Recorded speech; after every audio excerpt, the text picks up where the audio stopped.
Western culture in general has an amazing history, and it's clear worldwide that there's an attack on Western culture and heritage. Now, this is just a council doing their part to remove something that is inherently valuable to not just Christian people, but it should be to all people of any faith or any background in this country, because it represents freedom, it represents values that have given them a better life. So by removing that, it's going to be replaced with something else, and whatever else they bring in to replace it is going to be destructive. Over the past week and a half or so, 2 incidents in Melbourne have had proud Aussies, Victorians, up in arms. First, we had a show of dominance surrounding the largest cathedral in the country, and then you have a council trying to cancel the Australian flag. One grassroots group, very well known to Rebel News viewers, have said enough is enough, and they are organising to fight back. Nick Patterson, thanks for joining us. Let's start with the council, because that's coming up on Tuesday. What's that all about? Yeah, well, the council want to pass a motion enabling the councillors to remove the Australian flag. Why? Well, I think we know why.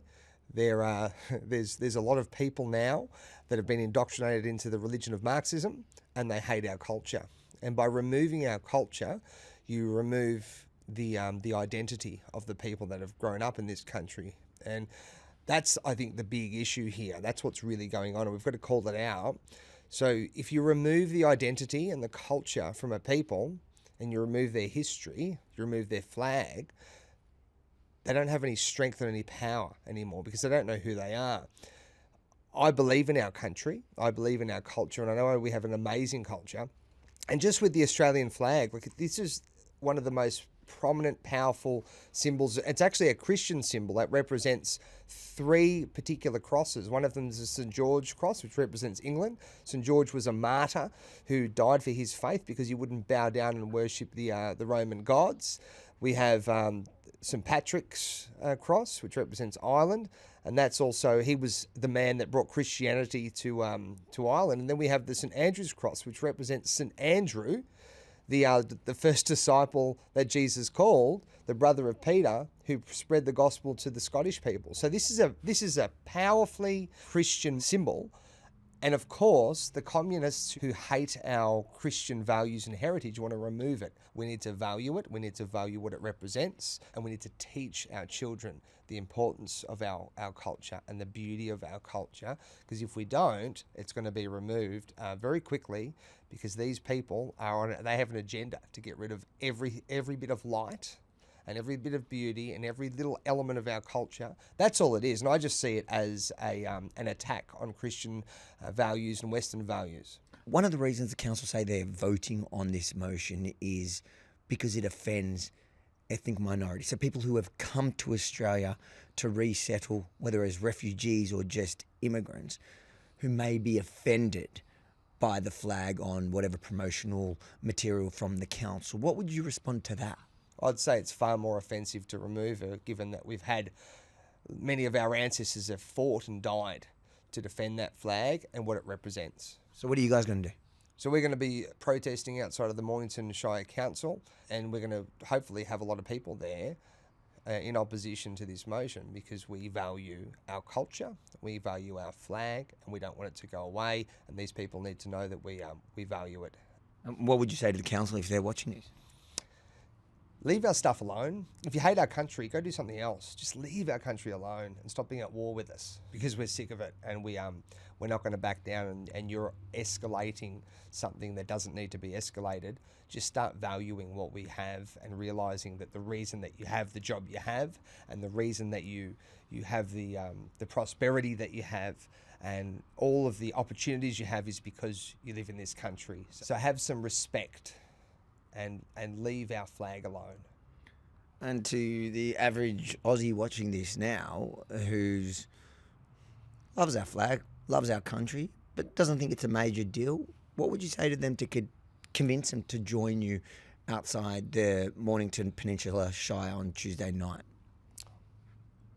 it's step by step. First they remove the flag, then they'll remove other things, and eventually you won't have a culture anymore. You won't know who you are. Your children won't either. So it's important that we value these things and understand that this is a bigger agenda. It's not just the flag. It might be now, but next it'll be something else. And eventually they're going to take so much that this won't even be the country that you once loved and enjoyed. It'll be something very different. Second story, well, it came first, that shocked the country, but especially our state, was the footage of a large rally of Shia Muslims showing some sort of dominant force at the church. What are you guys doing about that one, and why? Yeah, so I first saw the footage because people were outraged and they'd sent me the footage. And what it was it's like a procession that the Shias follow called a Shura, and they claim to be mourning the grandson of Muhammad, because they follow a different line of authority for their religion. They didn't need to stop at the cathedral. It's also the largest cathedral in our country. And it's a symbol of Christianity. Now, it doesn't matter what denomination it is. That doesn't matter. It's the idea that's presented when thousands of people of a different faith, from a different culture, encircle the largest Christian monument in our country and start beating their chests. There's no excuse for it, and they knew exactly what they were doing. I don't think anyone would be ignorant of the fact that beating your chest out the front of a church when you surround it is a show of aggression, and it's unacceptable. So we're going to be doing a rally in opposition to what they did on Sunday the 27th at 2 o'clock, and we're going to be starting at Fitzroy Gardens. And this is really important because our whole identity in this country is really underpinned by our biblical history and our biblical values, and this is clearly an act of aggression against that. And I know many Muslim people are going to say, oh, no, Nick, it's not. It clearly is. Any reasonable person would interpret what they did as being an act of aggression. And all you've got to do is look at what's happening in other countries now that are ahead of us. We're seeing this similar and worse happening. So before we get there, we're going to be showing up and we're going to be protesting against it. And this is a start of something that I think needs to happen.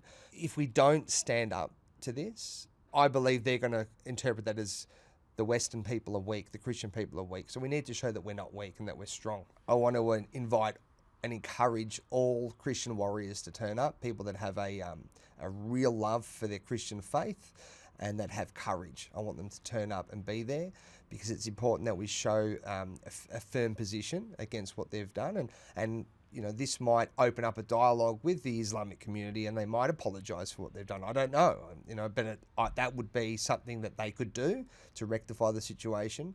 But we need to show a clear message or send a clear message to these people that is unacceptable, and we're never going to tolerate it. And we need the Christian warriors there to be a show of, not a show of force in a violent sense, but to show that we are strong and that we are united and that we won't back down on this issue. Is anybody welcome to the second protest? Everybody. I mean, I believe this is more significant, more important than the first. I think the second one is because it's you've got to understand that our culture and our heritage really is Christian. Even our constitution, which underpins all the other laws that we have in this country, it literally starts with humbly relying upon the blessings of Almighty God. We've already had Islamic senators try to run motions to remove the Lord's Prayer from Parliament. Like there's an attack there, and it's important that we, if we value our culture and our history and our identity, that we stand up to these people and show them that we're not going to back down, and we're going to defend our values and our heritage. If you think it's important for every Australian to understand the real threat we face from all directions to our national culture, make sure to like, comment, and share this story and the details of the upcoming events far and wide. Then, if this is also your pride flag, head to rebelstore.com.au, get yourself one of these t-shirts. That way, you look good while standing for something and supporting your favourite news network all at the same time. rebelstore.com.au.